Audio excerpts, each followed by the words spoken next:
Evening and thank you very much, Mint, for calling me over to share a few thoughts that I have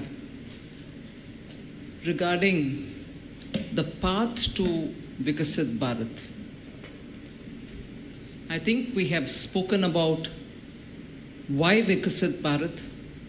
The Honorable Prime Minister himself has, while laying it out during one of his Red Fort addresses, has said as to why it is important that India doesn't miss the bus yet again, and therefore do everything that it takes to make sure that our younger generation, the youth who are revving to contribute to building this country, will have the benefit of living in an India which is much better than, of course, what it is today, but meets all the requirements and aspirations of the current generation which has seen the world. But yet, home is where the heart is, and that's why India itself will have to match up, if not better, the best in the world.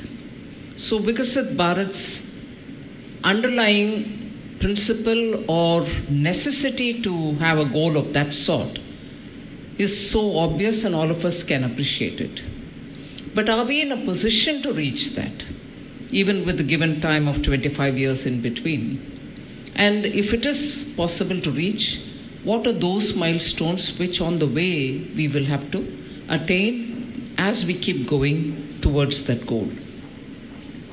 The few things that we'll have to appreciate is, since after 2014, you have seen relentless effort to remove those, if I may use the word, stains on India's economy, stains on India's political economy, and stains on what is perceived about India globally and within India. So it is the removal of the stains that actually has taken all the effort of a majority mandated government which got elected, and the perseverance and the hard work of the Prime Minister and the entire government, and the experience of a 10-year-long Chief Minister who understood governance and was ready to be open-minded about scaling things up so that we can make up through the use of technology what we missed out in decades. So you saw so many things happening in so many different fronts, but eventually, if you have to give a larger canvas to it, it was a canvas, as I said, where perception about India had to change, the ways we did business had to change, ways in which government interfered in common man's life had to be changed, and that is why you heard the Prime Minister very often saying,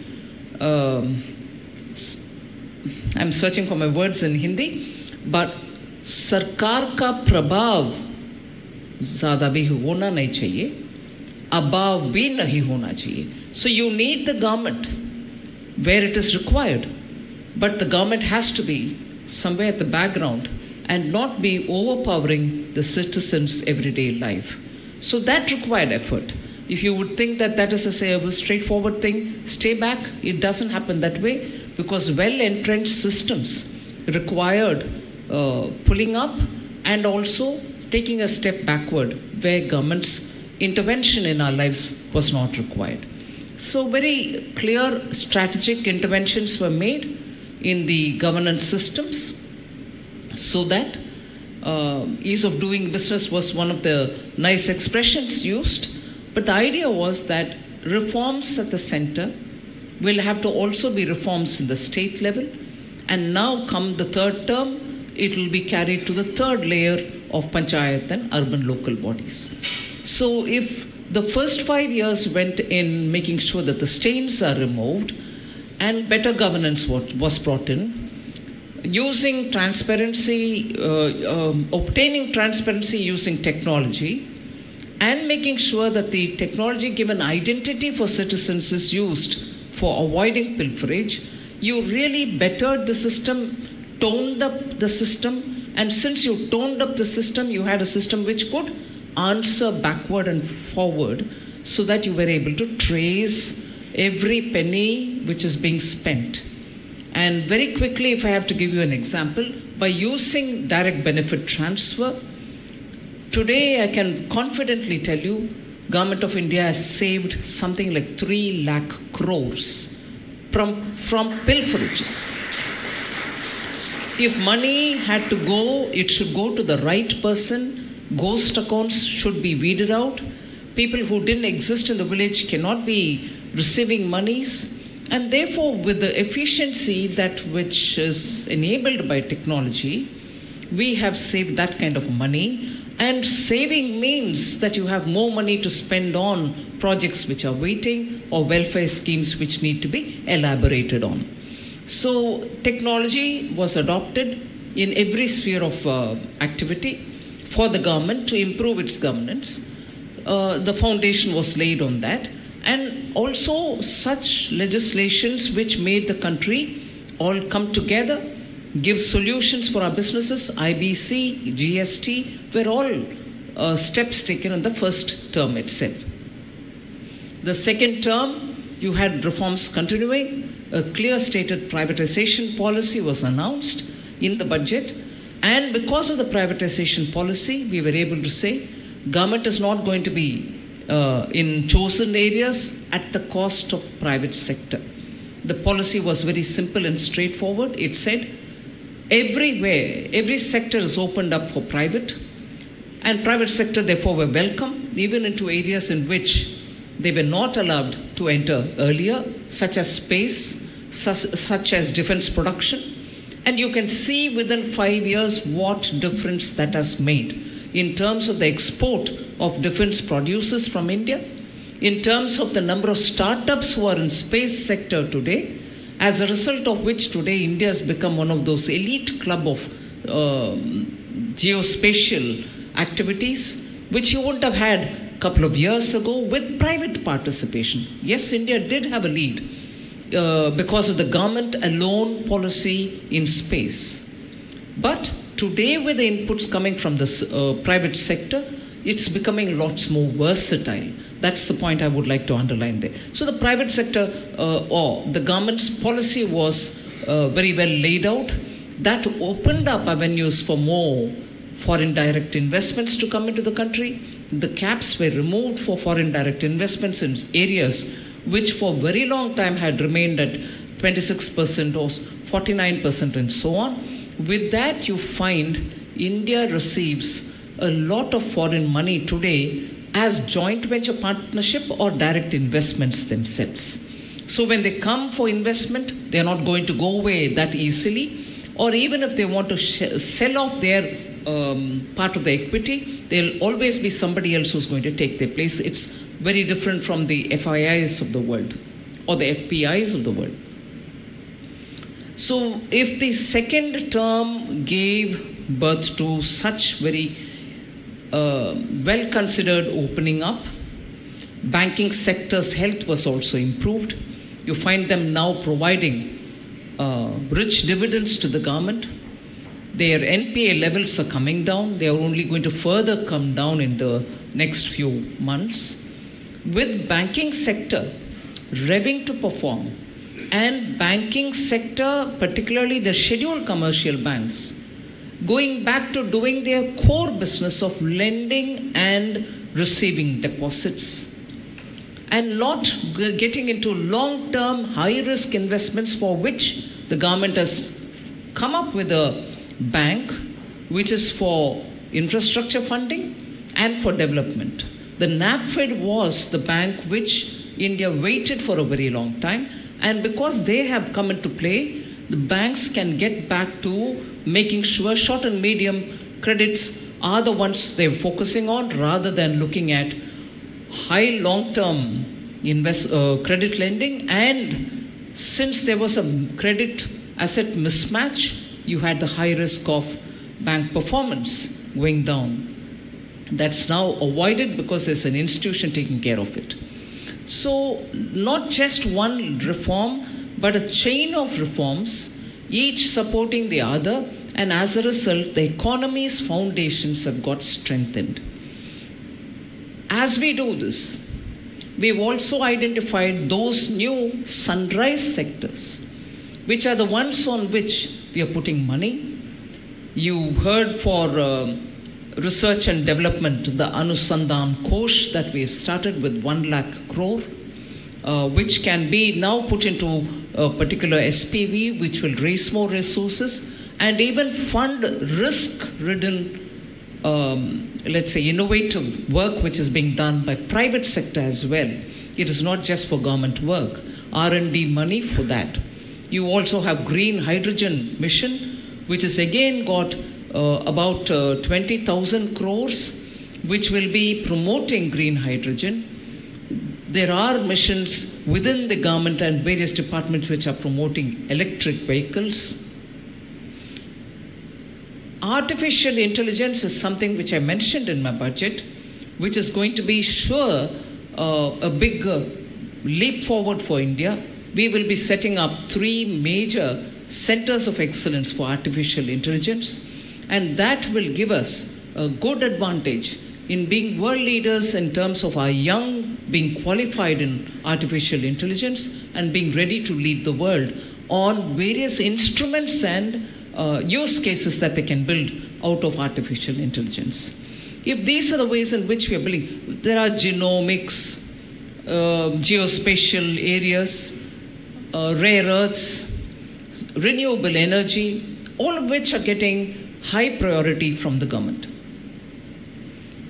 Now, if this is the way we are indicating from the point of view of policy making, that these sectors will attain good traction and policy and fiscal support will be offered for them, you also find investments coming in those areas already. But if this is the way India has to strengthen itself, equally in the social areas for building up empowerment programs for people who are in the bottom of the ladder, several skilling programs are happening. I do not want to remind that in terms of efficient distribution of food grains through the PDS, again technology is used so that people can draw their ration wherever they are, and the families which stay back in the villages can have their ration. That portion which is unutilized by the working member of the house can be taken in the village itself. So these are small steps to make sure that families don't suffer because of mobility related issues. The way in which infrastructure spending has gone up in this country, where it was only 1.8 lakh crores in 2013-14, that's gone up to 11 lakh crores. Now, in the latest budget, which is a vote on account, I've increased that further, and also already indicated before the July budget that the emphasis on capital expenditure will still continue. So the public expenditure itself making sure that investment in building assets is high priority through the government, and it is not just through the central government. We are also giving 50-year interest-free loans to the state governments for building capital assets. So India's picture, if you want to look at it that way, at a macro level, macroeconomic stability is in place. Inflation management, far, far better than the last 10 years before 2014, where it went to double digit. We have not. There has been close, let's say we are playing in tandem with the RBI in making sure inflation is well within the tolerance band. Particularly food inflation is being contained. It's, I think, in the range of 3.4 or something of that kind. Seasonal shortages in food does spike up the inflation, but that's under control because there is a group of ministers who are looking at it. And if this is the way in which inflation management is happening, macroeconomic stability being what it is, you've had 3 quarters of growth above 8%. And hopefully the 4th quarter, which ends tomorrow, will also have it in the range of 8 or 8 above 8, resulting in 23-24 having an average growth in the GDP of 8 or over 8% is what my expectation is. But I leave it before you. I'm sure all of you are monitoring the Indian economy as much as we do. But the 3 quarters consistent growth over 8% is real good news. And I thank the people of India for being so energetic and coming out to make sure that India remains the fastest growing economy. One last word on how Honorable Prime Minister looks at Indian society, identifies sectors or identifies sections of people who need assistance from us. He very clearly put it in 4 different letters which stand as an acronym: the Garib, the youth, the farmers, and the women. Because if you touch any one of these segments, caste, creed, region, rural, urban, everything gets covered. So if you were to help women, if you were to empower women, if you were to skill women, if you were to increase the real income of women, it cuts across all these considerations: rural, urban, caste, region, religion, everything. So women, similarly youth, cuts across all these divisive lines. So the approach that Prime Minister is taking is to make sure those who need to be assisted will be assisted, and no play of religion or caste comes into it. No play of urban or rural comes into it. No play of northeast versus south. The divisive politics that we hear today, although the only agenda, and I'm talking openly a bit of politics before you, these are times to talk about it.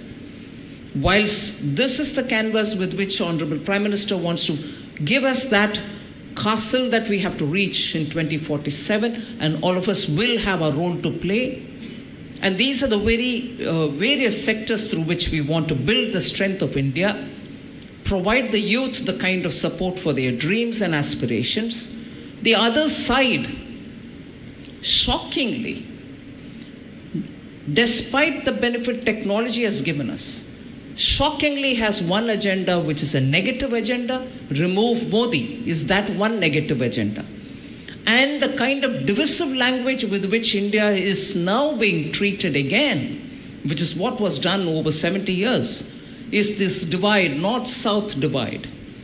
Is this vituperative language used for a religion, but very kind language for some other religion. This division doesn't hold good in the face of things which Prime Minister Modi does. Ujjwala reaches everybody.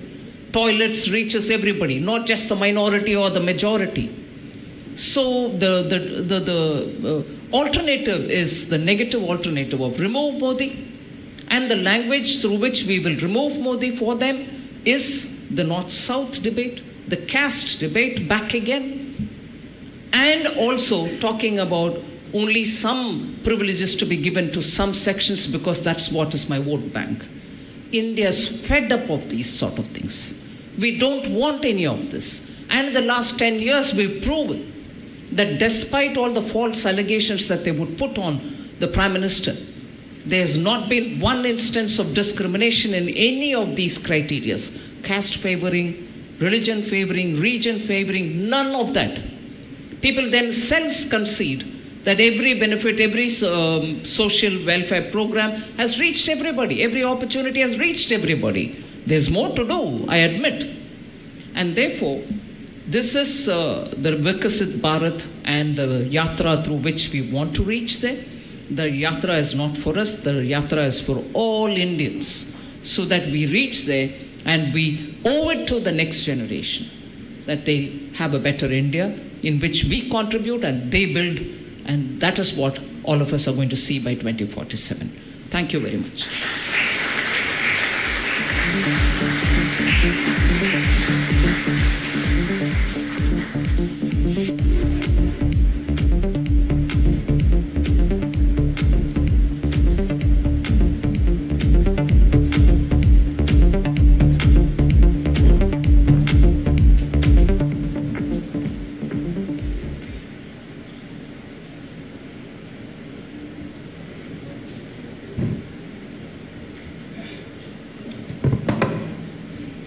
Thank you, ma'am, for taking time out to address the audience and for also taking questions.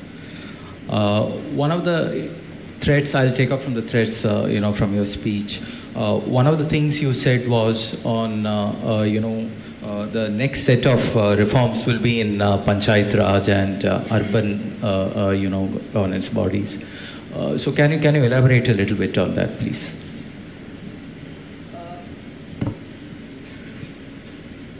Well, I think in the last 20, 30 years, or even since 1991, whether it is urged by the IMF, or whether the country itself has been working towards wanting to reform India's economy, bring in reforms in various aspects of the economy, it's always been addressed to the center. Now, during the COVID and also a little afterwards, we've been working with the states to say, if there are things that we can extend to the states, we would extend, but certainly, would you mind taking up some reform in the power sector? Would you mind taking up some reform in the one nation, one ration card? And so on. And many states have enthusiastically come forward, and not only come forward, now they are in a position to say that has helped them. So if that is the way in which we could go to the states, it's also now the time for taking it down further, because eventually when businesses have to start or investments have to come, they have to be grounded somewhere. And that is at the level of some village, at the level of some periphery in a city. And in those places, if elected bodies are not aware or are not ready for being open, transparent, welcoming, everything that we do will be in the paper and not on the ground. So one set of, I wouldn't use the word demands, I would say suggestions, which people have as far as the next generation of reforms is concerned, are direct tax reforms. Because we see that there are a lot of cases and there is a lot of money which is there, backlog which is there, in terms of amount logged in income tax cases. Well, I take your point on reforms, direct taxation reforms.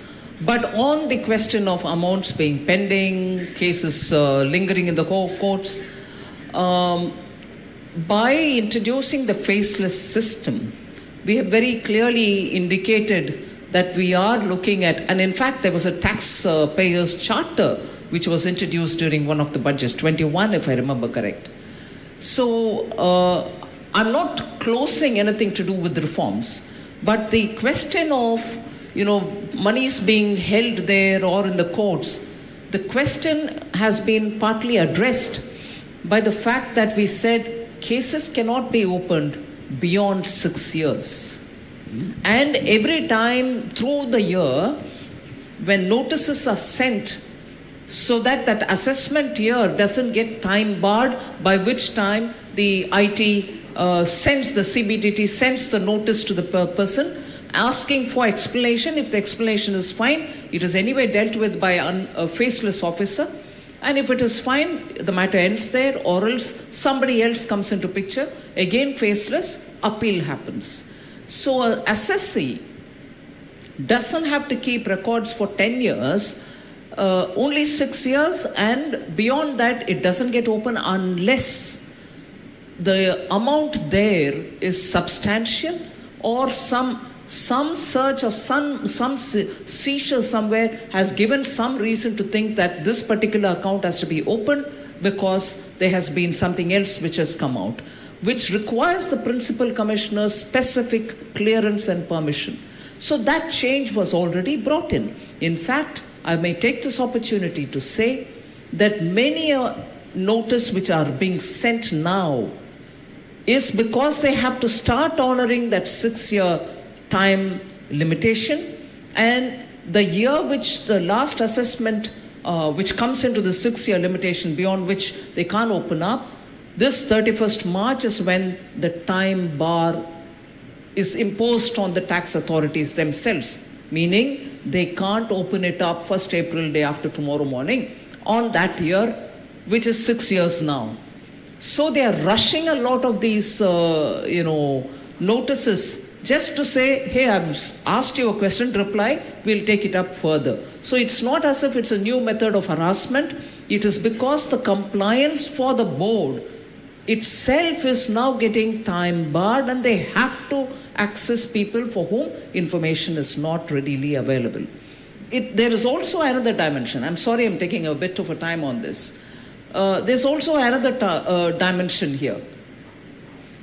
If, for instance, you've been in the manual process of keeping your accounts with the CBDT, and the CBDT maintained a manual account of yours, till a certain year it was so, the conversion started happening.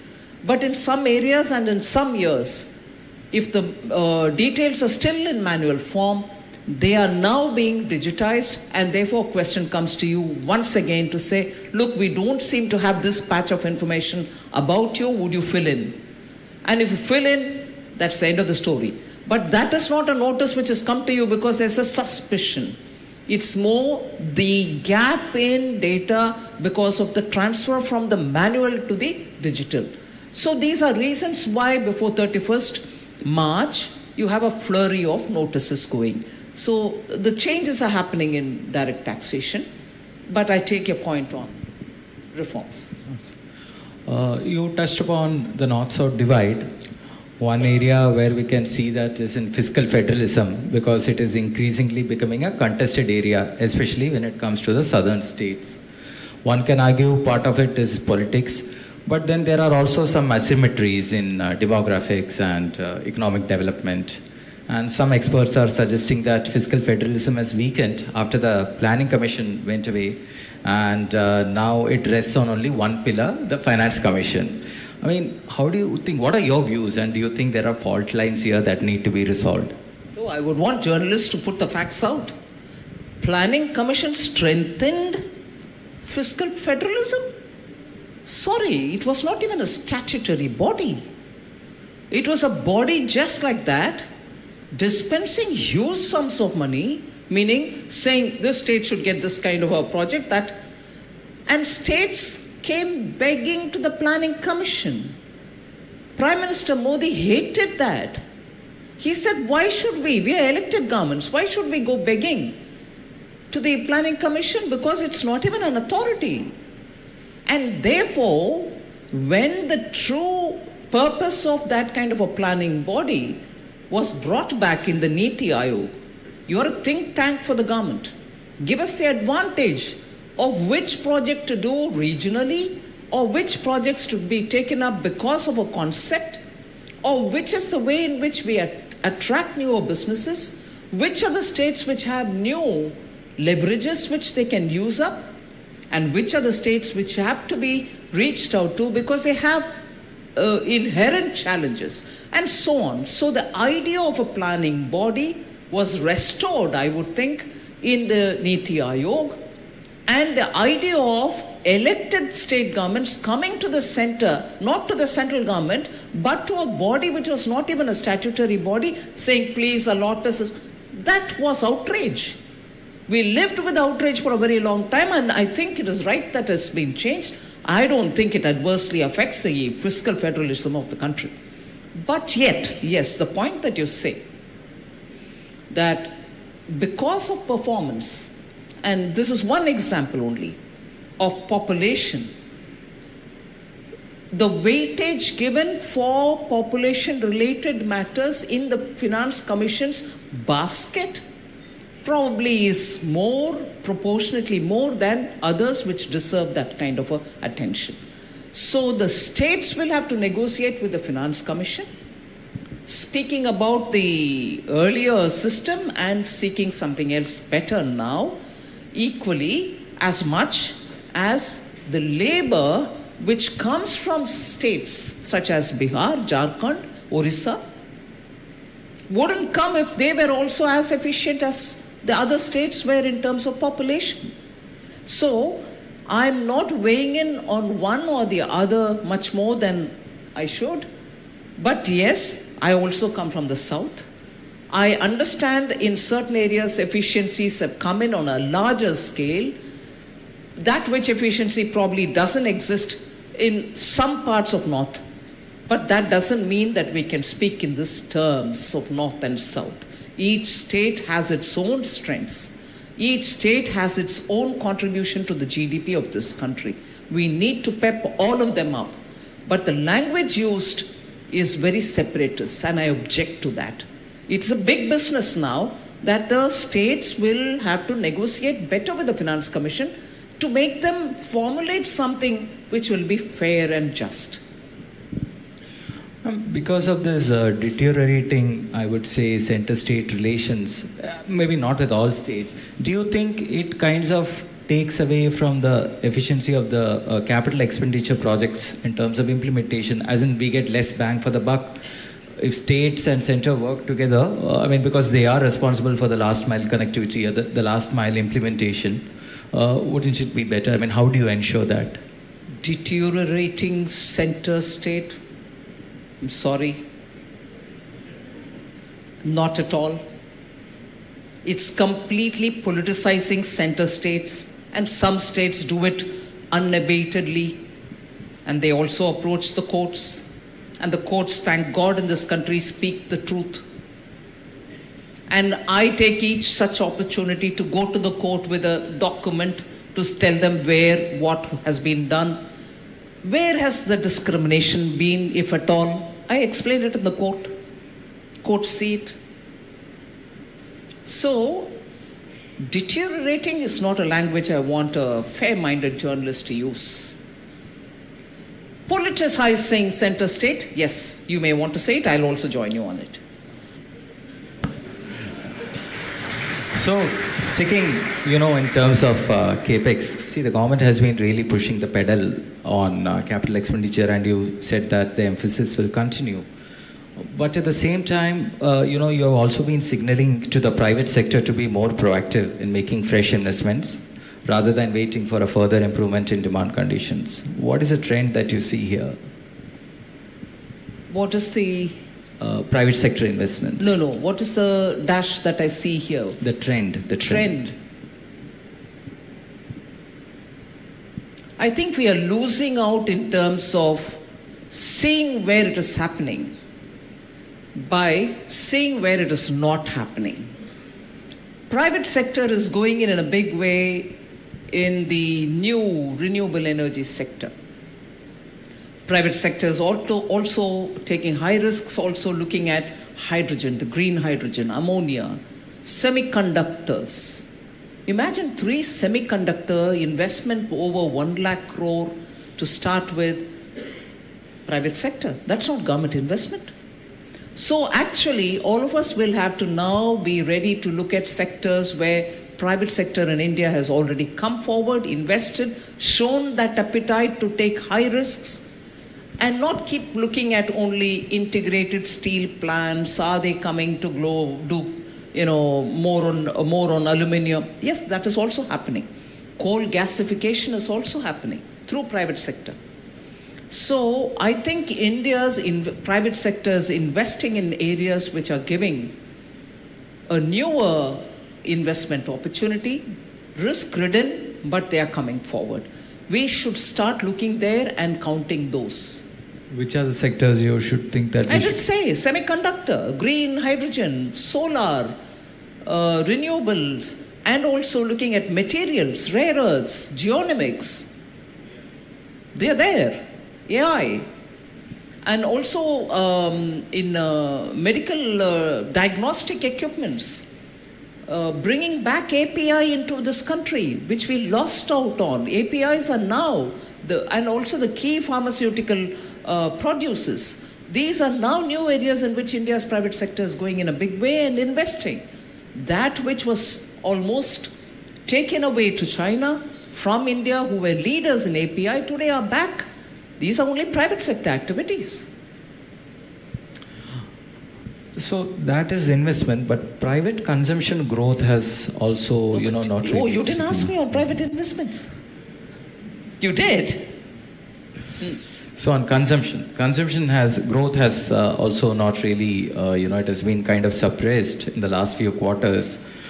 I mean, what is your view on that? I don't want people to look at it month on month and keep asking the same questions. You think 8% growth would have been possible in 3 consecutive quarters if there was no consumption happening? I'm afraid we are becoming easily lazy in looking at data. We want to look at month on month for something which is already printed in red, but we are not willing to see the overall year picture. Otherwise, India couldn't be growing at the rate at which it is growing, whilst the world, rest of them are putting all energies and they're just not able to rise. The global situation is very volatile, very uncertain, very, very complex. The VUCA factor, volatile, uncertain, complex, and absolutely unpredictable. So we need to understand that if that's the situation outside, how are we lasting the way we are lasting? Even among emerging economies, we are actually doing much better. Countries, emerging economies, which have quite a few strength because of the product, the commodities that they have, the wealth that they have in terms of the commodities with which they can bargain.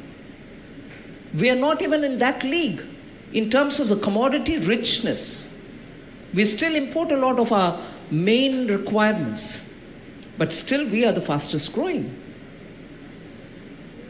If you don't mind, I will say this. We should get out of this self-depreciating attitude and stand up and say, yes, it's possible for India. You don't need to hype the situation. But running ourselves down, enough. We have to get out of this. Believe in ourselves. We can deliver. Believe in ourselves. Entrepreneurs are doing brilliant work. So we need to have that backbone to say, yes, we will do it. We are doing it. We can take it further. So that question was asked more in terms of trying to understand what will be the drivers of growth, in the future. I mean, this year, as you said, we are looking at 8%, the just ending financial year.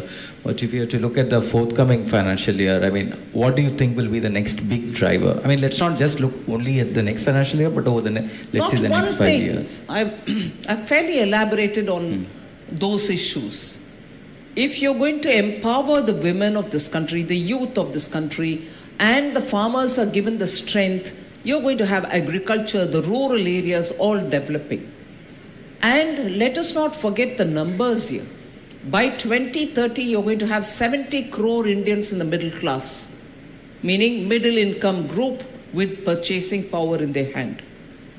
And that 70 crores of 2030 will touch 100 crores by 2047. Middle income group with that kind of number will have to consume. They will have the purchasing power for you to produce things which they can buy. And if you're strengthening the rural areas, strengthening the youth, strengthening women, giving them skills, the drone Didi is a massive success because women are volunteering to get themselves trained. And that is going to have a very big mindset impact in the rural India. The women holding drones and controlling them, spraying fertilizers, assessing the density of the crop on the ground. These are all not small things. What you couldn't achieve during the socialistic era, in terms of empowering people, well, good try, no harm, is now getting done by the adoption of technology among women, by use of mobile phone among women. A small vendor of vegetables locally grown in a farm attains a lot more satisfaction looking at not just the income, but the way in which it's getting accounted for through her phone instantly. The mindset change when women use phones, when women use drones, and also that they are earning money, are all big ticket reforms in the ground, in the villages. And these are going to have a lot of ripple effect, I would think. Switching topics slightly, the Indian capital market has done well in recent times. but SEBI has cautioned about froth in certain parts of the market. Similarly, the RBI governor has also cautioned about, has raised certain concerns about unsecured lending. I mean, what is your view? Are you concerned about overheating or asset bubbles? Well, I think the regulators speak on those matters. I, for one, would not say any further than saying that the Indian markets, even during great volatility outside, have held their own. Where there's need for a course correction, they've done it on their own. And also making sure that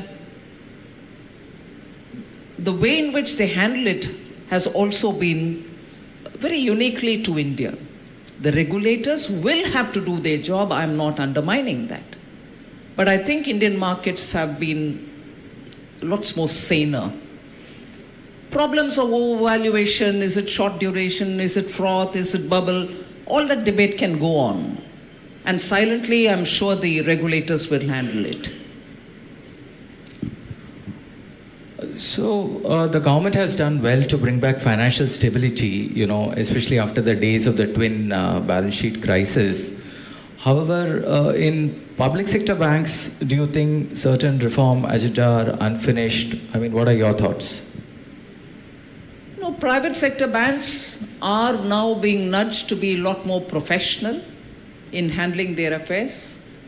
There are small asks from the institutions themselves because they would like to recruit people from the market at that kind of a rate, whether that is going to happen, because ultimately we want high quality professionals running the banks.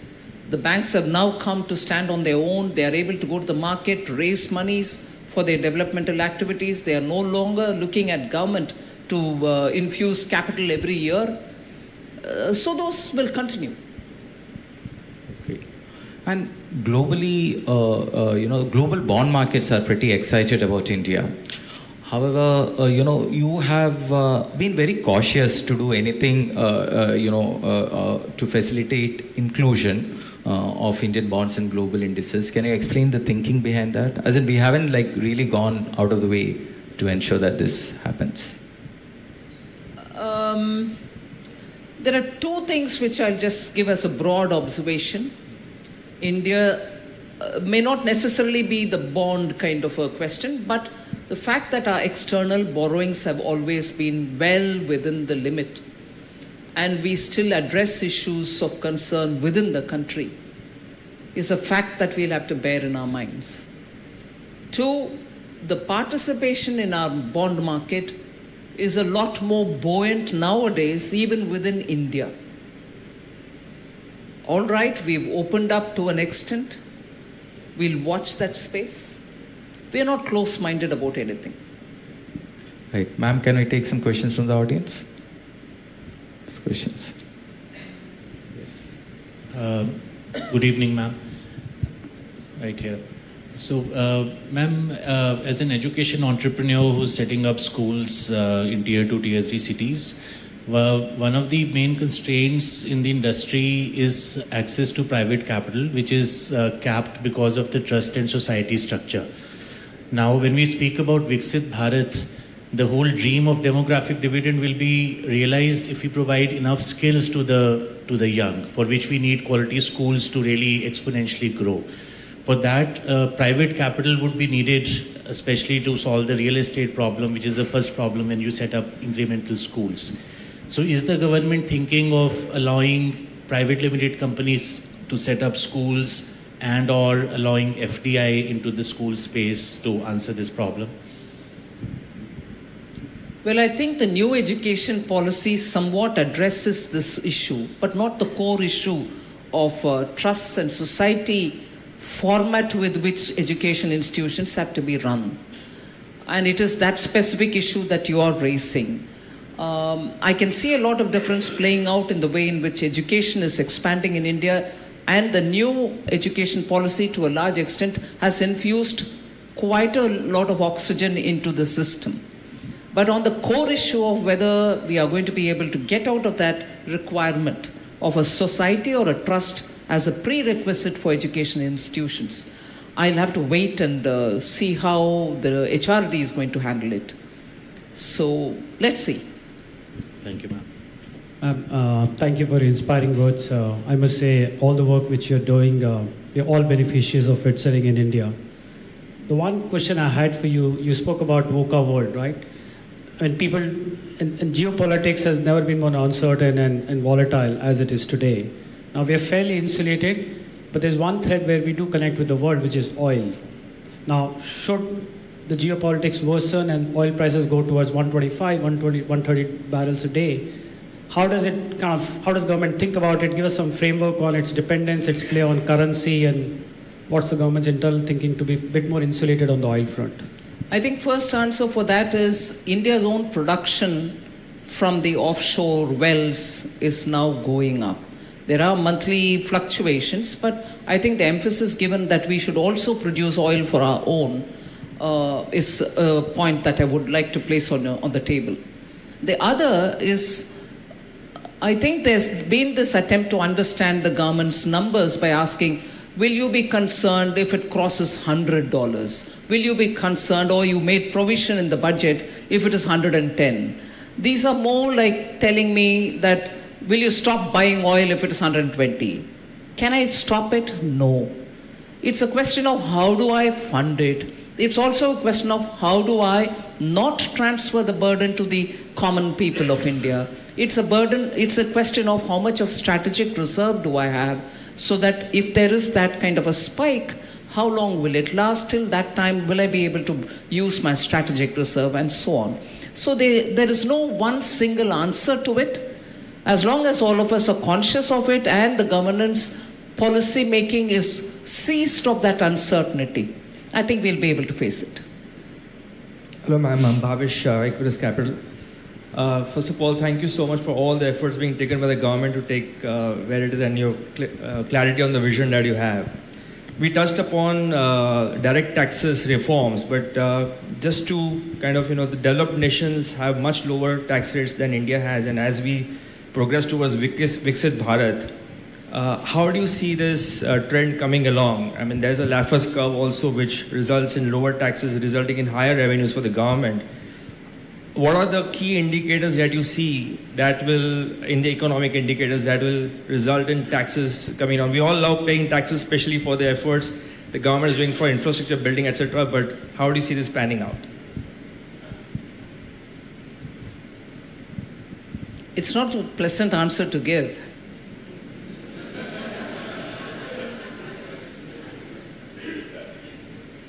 Where exactly are taxes far lower than India?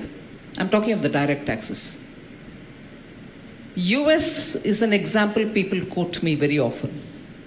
Every state in the USA has its own tax, the federal tax. I sat once over a week to see how the 50 states of United States taxes.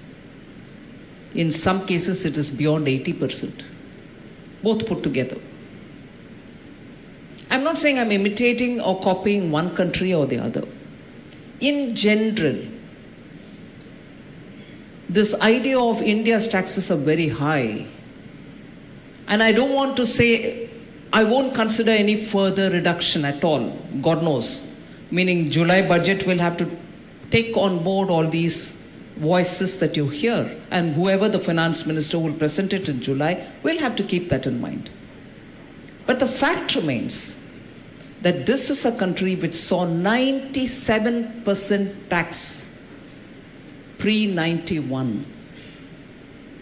And annual increases were crazy.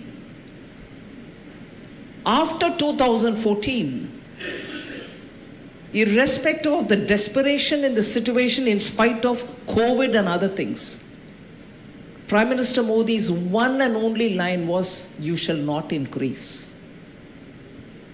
All right, in excise duty on crude, petrol, there has been fluctuations going up, coming down. But also with the consideration on the code, direct taxation reforms and everything else, a second parallel alternative for tax has been given, where the rates are come down, where it is simple, no exemptions, nothing. And the grievance was you've not given us even standard deduction. We brought that in as well. So please go into the second alternative. It's even simpler, it's even lower. But if it has got to be only 7 crore people paying tax, but 140 crores aspirations of good roads, good airports. Look at Bangalore, look at Chhatrapati Shivaji Maharaj Airport. Why can't we have like, it's just not going to be able to function. I understand the Laffer curve argument, and that's what is playing out now. Efficiency in collection, increased buoyancy is all because of the Laffer curve principle. So I do take your point on even lesser burden. We'll work it out. Last couple of questions. Ma'am, my name is Neil Borate and I'm the personal finance editor at Mint. So I wanted to get your view on a issue of for consumers to do with insurance mis-selling. So currently the commissions on insurance are far higher than what people get in other financial products. And any person who walks into a bank, the first thing they are sold is an insurance policy because of this disparity. So I know it's a regulatory issue, it should be taken up by the IRDAI, but they really haven't looked at this, they haven't done much about this. So can the finance ministry also look into this? On behalf of all the readers, I must say that particular section of Mint is doing brilliantly well. Thank you, ma'am. Lots of people who read Mint straight go into that page, look at those individuals you quote, so-and-so has planned, his background is this, so-and-so is this one, but he's gone in for a different kind of planning for his... people see themselves in it, and it's a well-read page, I would think. You're doing very well on that. See, on insurance, there are quite a few things which are matters worthy of discussion. The regulator is very active. Nowadays, I can closely monitor it. I also look at how bank assurances are working. There are bank employees who also say we are made to do insurance. We can't see why. And this option of several insurance being before me, I can choose from them, gets narrowed down if bank themselves promote their own insurance. So on insurance itself, not just this, health insurance premiums, senior citizens paying quite a lot, and the question that you have raised are all absolutely worthy of discussion, taking forward and trying to reform. And I will assure you that a lot of discussion on these things are happening. Maybe the next round when decisions can be taken, it'll be taken. And one last question. Yes, gentleman at the back. Please get him a mic.